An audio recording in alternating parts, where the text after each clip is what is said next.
and I'm going to talk about Guillermo del Toro's Pinocchio. So this is a film that won the Oscar this year for the best animated movie, and it is the Pinocchio story again, but it is the Pinocchio story given a stop motion Guillermo del Toro feel to it. So if you we know Guillermo del Toro. He's directed films like I think Pan's Labyrinth is probably the one that's probably the peak Guillermo del Toro feel on the whole thing.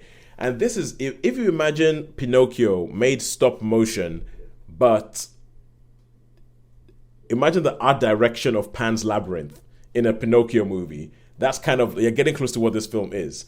So you have this film, and I'm not sure because I've never actually read the original Pinocchio story. Has any of you ever read it? Not really, No, no.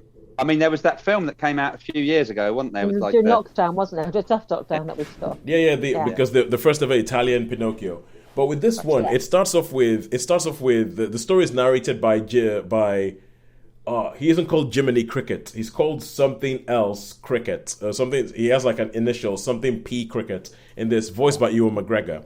And you have Ewan McGregor voicing this character, voicing the cricket, and he's telling you the story of Pinocchio. But it starts off telling you the story of Geppetto, and how Geppetto had a son called Carlo, and how during the Great War, Geppetto loses Carlo, and then that's what makes him go and carve Pinocchio because he's trying to recreate Carlo. And then it's not it's not even a fairy. It's actually more like I think though it's been described as a biblically accurate angel because you know how people have these ideas of angels of wearing white robes or being like naked babies with tiny wings that my wife says could not physically carry that baby because those wings are too tiny. But when you actually read like a biblical definition of an angel, it's a scary monster. Like it has wings. It has four wings with eyes all over the wings, and that's what they do in this. They do like a biblical like that. That's what they give, and that's what gives Pinocchio his life. And it's a little bit dark because it's set in Italy during the fascist Italy, and all of a sudden all these people see Pinocchio and they see all these sort of different things. You have the Volpe character who's like, I could make money off him. It's a puppet with no strings. And then you have this guy who is in the town who's like, wait a second, because they have this whole thing where Pinocchio obviously he's eternal because he's not human. He's made of wood. He's not going to die.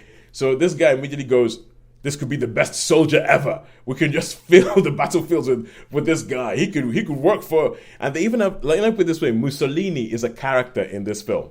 Mussolini is a character in this film, which is kind of like which I think goes to a lot of Guillermo del Toro things. Like even Pan's Labyrinth is set in sort of like fascist Spain with Franco and all that kind of. He has these themes that keep coming back about like battling against authority and trying to find your individuality in the middle of them. And they all keep coming up. So this is a Pinocchio film like I haven't seen any other Pinocchio film before. There are some things that are in it, like you know how you have Monstro, the big fish that swallows them. There is a whole series of things that are in them. But this is the first time I've ever seen Monstro swimming around a sea that has like sea mines in it, like sort of like World War II type sea mines in it. wow. And so it's different. There's times when you're watching it and you have to remind yourself it's stop motion.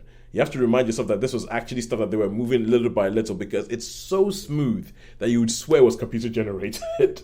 It's so smooth I think the design is great.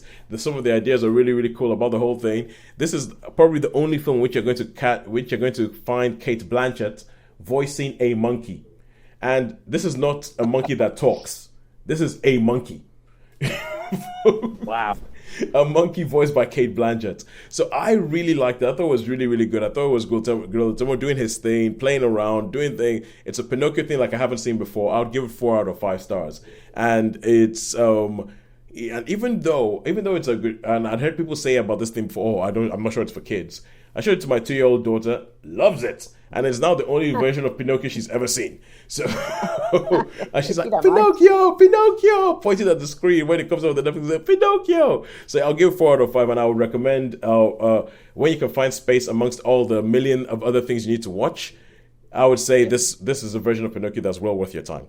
So 4 stars for Guillermo del Toro's Pinocchio.